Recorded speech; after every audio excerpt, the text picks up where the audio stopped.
Welcome to an electric slice of Italy. For today's car, you're going to need the Forza Horizon 5 Italian Exotics car pack, which sadly costs extra on top of the base game. Because today we're taking a look at the 2019 Italdesign Davinci Concept. This thing has 750 brake horsepower from stock, 774 foot-pounds of torque, and weighs a staggering 5,000 pounds. Yep, you heard right. 5,000 pounds in weight. This thing is very, very heavy. Anyway, moving over to the front, it looks like it's taken a few design cues from maybe some of the MG SUVs and also a little bit of Aston Martin chucked in there too.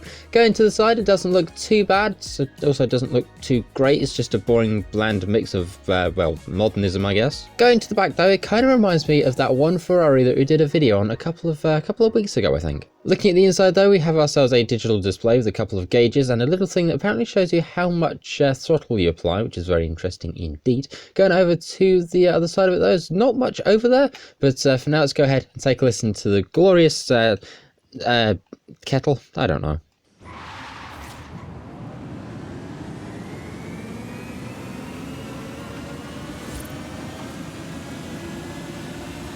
It's always tricky doing a video on electric cars because you want to rev up the engine, but you can do that and you get the glorious sound of nothing. Anyway, let's go ahead now and jump over to motor and battery to see what we can throw into this thing. We've got the options of having 900 horsepower or going up to nearly 1,000, but we do have over 1,000 foot-pounds of torque. Sadly, by the looks of things, there's no option to swap in the Rimac motor just yet. Going over to aero and appearance, and of course going over to the front bumper, is just the very standard Forza aero on the front there. And then I'm going to believe that going over to the back, we've got ourselves the regular Forza wing. We have. That design hasn't changed in I think about 4 games now. With Horizon 6 on the way, can we please get some updated aero? Now I'll take a look at the rest of the upgrades, but we don't have much to go through, so instead we're going to go ahead and fire up a couple tunes. And of course the tunes today are brought to us by our wonderful mechanic Mac, who I think pretty much despised putting this thing together. So let's go ahead and bring up the share code for the first one, the little, I guess, road race tune. There it is. Feel free to go ahead and grab that for yourself. We're going to go ahead, download and install and see what we got to work with. So with these upgrades installed, we're now rocking 900 brake horsepower with just around 3,830 pounds in weight. So significantly lighter than before, but still quite hefty.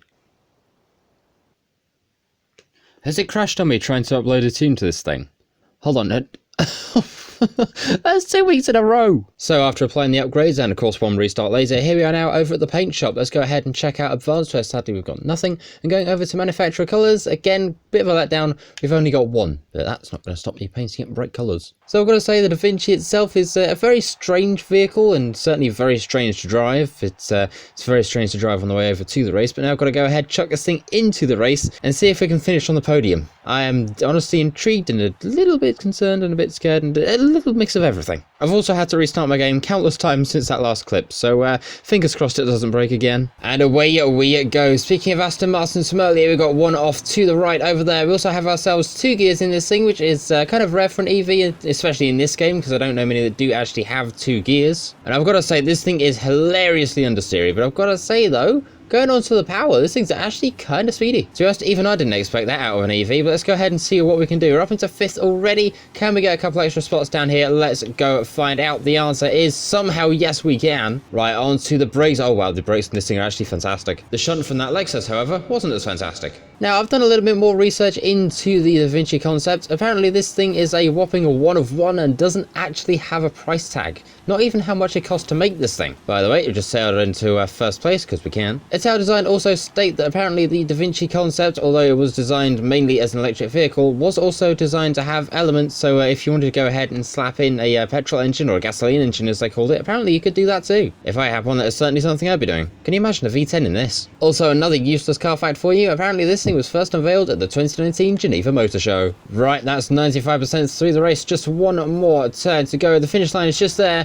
And across we go. We've managed to get this thing from 8th somehow all the way up into 1st with a time of 1 minute 54. Now, I've got to say, I don't know how on earth we got that thing into 1st, but I'm certainly very happy that we did. In the meantime, though, now it's time to go ahead and jump to the backstage to see what we've got this week. We have ourselves Ford versus Cadillac and Chevy. On the left-hand side, we've got ourselves the 2024 Ford Mustang and the Ranger Raptor versus the Cadillac CT5V Blackwing and the Chevrolet K10. Now, from what I've been informed, the Ranger Raptor over here is another wheelspin vehicle that you could easily win or probably get off the auction house. So I think, just based on that fact alone, we're going to go with the Cadillac and the Chevy this week. Do you agree? Let me know in the comments. By the way, an extra little note is apparently there's also a rally spec tuner for this thing from Mac. I'm not going to have time in this video to put that into the video, but there it is. Feel free to go ahead and grab the rally spec tune if you want to try it out. The one I will have time for though is the good old drag tune. So let's go ahead and bring up the share code of that one real quick. There it is. Feel free to go ahead and grab that for yourself. We're going to go ahead, download and install and see just how good it is. I'm also keeping my fingers crossed my game doesn't crash again. And so with these upgrades, even though we're down in PI, we are up in power to 975 and we're even lighter at 3,811 pounds. Right, here we are now over at the back of the festival. Let's go ahead and see, do we get a wheelie check out of the EV?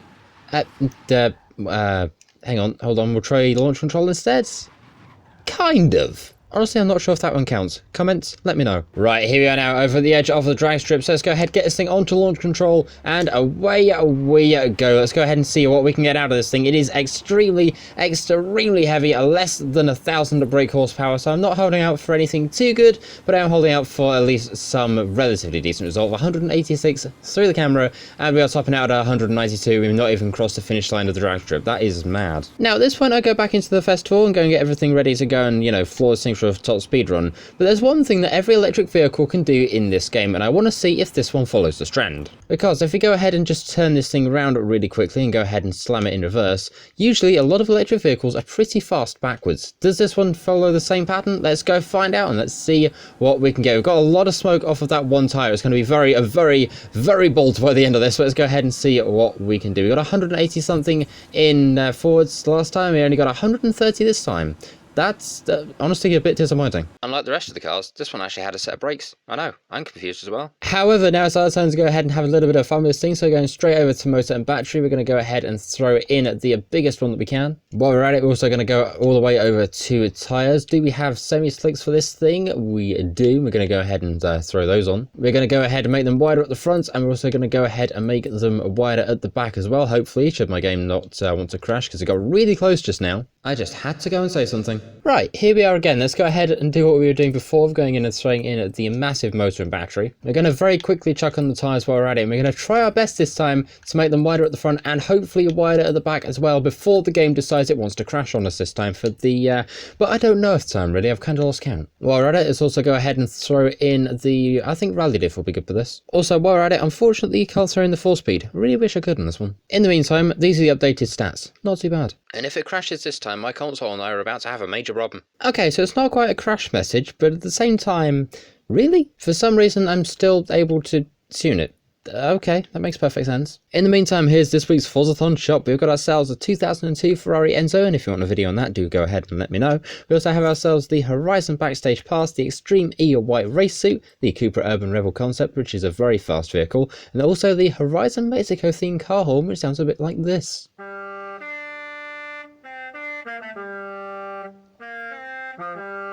Very interesting indeed. We also have ourselves the Horizon Super Wheel Spin alongside the regular Horizon Wheel Spin, and now out to the motorway. Right, now it's time to go ahead and have a little game of how close can we get to the motorway grate, and today I think we might have we've gone a bit past it this time. Well, makes the change from the normal. In the meantime though, here we are now over at the edge of the motorway, so let's go ahead, get this thing onto launch control, and away we go. It's actually a fairly decent launch, I'm not gonna lie. I was kind of expecting a launch to be not as great from this thing, considering it weighs a stupid amount, but I'm impressed, which is strange for me to say about an EV. In the meantime, let's go ahead and take this massive heap of metal and go and see what it can do for top speed. Okay, any second, there's the edge of the speed zone. We're now at 243.91 going through there. We are still accelerating even now, which does mean we might get a better score going downhill and of course going through the speed camera as well. But in the meantime, this thing's just got to stay running long enough for us to be able to actually get there. Hopefully any second we should see. There's the camera, 258.96 through there, going downhill 263, 264. Do we get anything more out of that? We do actually, 265 out of this thing. Right, where is the motorway sign? There it is. On the brakes we go. Do we get something good out of this thing? The answer to that is no. I'm not gonna lie, I think that might have been the worst yet. Although now we've got one more thing left to do. I can't lie, I'm not looking forward to this bit because I've got to try and make an electric vehicle drift, and as we all know, these things are notoriously difficult for not actually doing what you want them to do. But let's go ahead and see what we get. We get 37,980 on run number 1. And so everyone's surprised the battery didn't go flat. And now somehow I've got to try and at least match that going back the other way. So a 37k is the score we need to match at the very least. Let's go ahead and see what we can do with this thing, and we get ourselves 38,000 1,156, which is even better than round number 1 in an EV. Yeah, I know what you're thinking. How did we do that? To be quite honest, I have no idea. However, though, is this the car that you should pick up? Well, I guess if you want a showpiece, then go for it, but if you want it for any other reason, probably best to leave it in the car pack. Because like I said back at the start of this video, you do need the Italian Exotics car pack to go ahead and grab one of these for yourself. I don't know why you would, but you can. To be honest, I think I can safely say this is one of the cars that's going straight back in the garage after this. In the meantime though, thank you very much for watching. Feel free to go ahead and like, share, comment, subscribe, all that cool stuff. And do let me know if there's a car that you want to see me make a video on, because I'll try my best to do just that. The only catch is though, it's got to be in Horizon 5. Did have a comment last time I asked that question, and none of the cars listed were in the game. Anyway, I'm going to go ahead and put this thing back in the garage now, and I'll see you in the next one. Thanks for watching, Tech out. See ya!